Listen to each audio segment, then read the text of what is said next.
Oke. Assalamualaikum. Waalaikumsalam. Lupa salam tadi. Oke, kita buka dulu kayaknya ya. Pembelajaran kita pada pagi hari ini. Assalamualaikum warahmatullahi wabarakatuh. Waalaikumsalam warahmatullahi wabarakatuh. Oke teman-teman, selamat pagi. Pagi, Ibu. Elsa, ngapain Elsa? Beli buku, Ibu. Nanti lagi ya. Pagi, Ibu. Oke, kita absensi dulu ya. Absensi atau presensi? Presensi. Iya, benar. Ayo kita presensi dulu ya. Putri Fahirunisa, Nggak masuk, Ibu. kenapa dia? Nggak tahu. Nggak tahu, Ibu. Tidak ngirim surat? Iya. Oke, tidak boleh gitu ya teman-teman ya. Ya, Ibu. Catherine Olivia, Itu surat, Ibu. Itu suratnya ada di meja. kenapa dia katanya? Siapa yang dititip Aku surat? belum baca itu suratnya. Ibu aja. Oke, baik. Oh iya, iya. Sepertinya dia sudah hadir. Kenapa, Ibu? Lagi ada acara keluarga katanya. Oh. Acara tadi. Tidak mau. Iya, dong. Kita positif thinking saja ya. Baik, Ibu. Putri Kalista Irawan. Ada, Ibu. Oke, Duta Inovasi Wibowo. Elsa Salsabila. Ada, Ibu. Alfadila As. Ada, Ibu. Dimas Dwi Pramudia. Bolos, Ibu. Bolos, Ibu. Waduh, orang itu bolos terus ya. Iya, Ibu. Tolong ya. Saya ngambil uang itu, Ibu, sebelum berangkat sekolah. Aduh, Dimas. Tidak boleh seperti itu ya, tidak boleh dicontoh teman-teman ya. Iya, Ibu. Intan Nuraini. Ada, Ibu. Ya, oke. Oke. Sudah ada semua. Tadi kita lupa teman-teman, belum berdoa. Oh, iya. Iya, kita berdoa dulu ya. Oke, kepada ketua kelas. Siapa ketua kelasnya? Kalista, Ibu. Oke, kepada Kalista silakan untuk mengisi doa teman-temannya ya. Baik, Ibu. Mari teman-teman kita berdoa, mulai. Berdoa selesai. Oke, baik. Terima kasih Kalista. Oke, kedepannya tolong ingatkan ibu ya kalau ibu lupa untuk tidak berdoa. Ya, Ibu. Oke, kemarin teman-teman sudah belajar mengenai teks berita ya. Teman-teman sudah belajar mengenai teks berita. Kira-kira masih ada yang ingat nggak pengertian dari teks berita? Oke, Kalista? Teks berita adalah teks yang berisikan info faktual dan aktual. Ya, benar sekali. Tepuk tangan dulu untuk temannya. Oke, jadi teks berita adalah teks yang menyampaikan informasi atau peristiwa aktual kepada pembaca atau pendengar. Jadi nanti ketika teman-teman membuat teks berita, teman-teman harus yang terbaru ya. Jangan nanti kalian membuat teks beritanya itu yang tahun 2022. Misalnya teks berita tahun 2022 tentang COVID. Teman-teman itu kan sudah ketinggalan zaman ya. Teman-teman bisa mungkin teks berita sekarang yang sedang hangat-hangatnya apa? Bencana alam Kira-kira. di tahun ini. Gimana Intan? Bencana alam di akhir tahun ini. Nah, itu bisa teman-teman angkat untuk menjadi teks berita. Nah, sebelum teman-teman menyusun teks berita, hari ini kita akan belajar mengenai struktur teks berita tersebut dan kaidah kebahasaan yang ada di teks berita. Yang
Jadi teman-teman, kalau nanti teman-teman di ekor berita tidak ingin ditambahkan atau tidak ingin dituliskan, tidak apa-apa, karena kelima unsur atau keenam unsur itu sudah ada di kepala berita dan tubuh berita. Jadi teman-teman itu ekor berita hanya ditambahkan saja, hanya berupa informasi tambahan saja. Tapi alangkah lebih baiknya teman-teman sertakan juga ekor beritanya.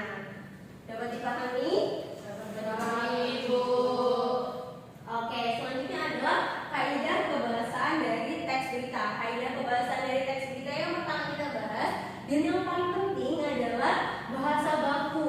Jadi teman-teman ketika nanti menyusun teks berita, teman-teman harus menggunakan bahasa yang baku sesuai dengan Pedoman Umum Ejaan Bahasa Indonesia (PUED) atau Kamus Besar Bahasa Indonesia atau KBBI.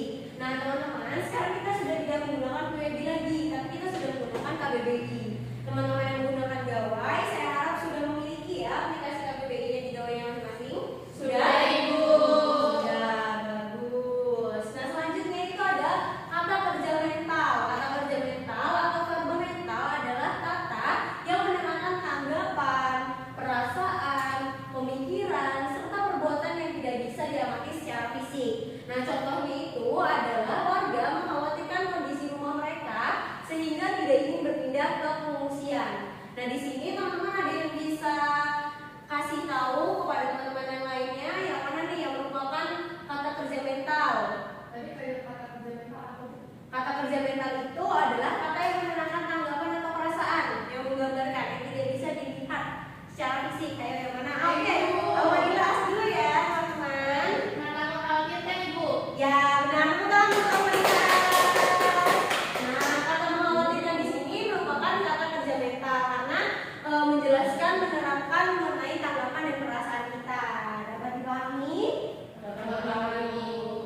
Selanjutnya kaidah kebahasaan teks berita yang selanjutnya adalah konjungsi temporal. Ada yang tahu konjungsi temporal itu apa? Oke, apa? Konjungsi temporal adalah kata terhubung yang menandai keterangan waktu, contohnya kemudian, setelah, akhirnya, sejak, dan awalnya. Ya, benar. Jadi nanti ketika teman-teman sudah menulis teks berita, biasanya kan kita kalau menulis berita misalnya mengenai banjir. Sejak tahun 1945 banjir sudah terjadi di Bandar Lampung. Misal seperti itu. Jadi harus ikut sertakan konjungsi Temporal. konjungsi apa? Temporal. Nah nanti selanjutnya kaidah kebahasaan dari teks berita adalah konjungsi beneran. Konjungsi beneran di sini adalah kata yang menerangkan pernyataan sebelumnya. Biasanya konjungsi ini digunakan dari kalimat langsung ke kalimat tidak langsung. Ada yang bisa bacakan contohnya untuk saya dan teman-temannya? Oke, kepada Kalista silakan. Kepala BNPB mengatakan bahwa pengungsi sudah dapat kembali ke rumah karena banjir telah surut. Nah, jadi di sini kan kalimatnya langsung nih, kepala BNPB ini mengatakan. Nah, tapi dituliskan lagi oleh penulis beritanya menjadi kalimat tidak langsung. Benar, dapat dipahami? Dapat dipahami, Bu. Nah, selanjutnya kita akan membahas tentang kalimat langsungnya nih. Tadi kan kalimat tidak langsungnya. Sekarang kalimat langsungnya. Ketika wartawan meliput berita, keterangan dari narasumber diperoleh secara langsung. Jadi dalam penyajian berita itu, wartawan akan menyusun teksnya dalam berbagai ragam kalimat. Salah satunya yaitu kalimat langsung. Ada yang tahu apa itu kalimat langsung? Baik, Bu. Ya, Elsa. Silakan Elsa. Kalimat langsung itu kalimat yang mengutip pernyataan seseorang sama persis tanpa menambah atau mengurangi ujaran yang disampaikan. Yes, benar. Jadi ketika teman-teman nanti membuat kalimat langsung, teman-teman tidak boleh menambahkan dan mengurangi. Kalau misalnya nanti bapaknya bilang banjir ini terjadi tahun 1945, teman-teman tidak boleh mengurangi. Banjir ini terjadi dari tahun 1944, itu tidak boleh. Jadi harus sesuai dengan yang bapaknya katakan. Nah contohnya mungkin dari Duta bisa dibacakan Duta contohnya. Contohnya, karena beberapa hari ini cuaca agak ekstrem, masyarakat diminta siap sedia, kata Wakil Gubernur DKI Jakarta Ahmad Riza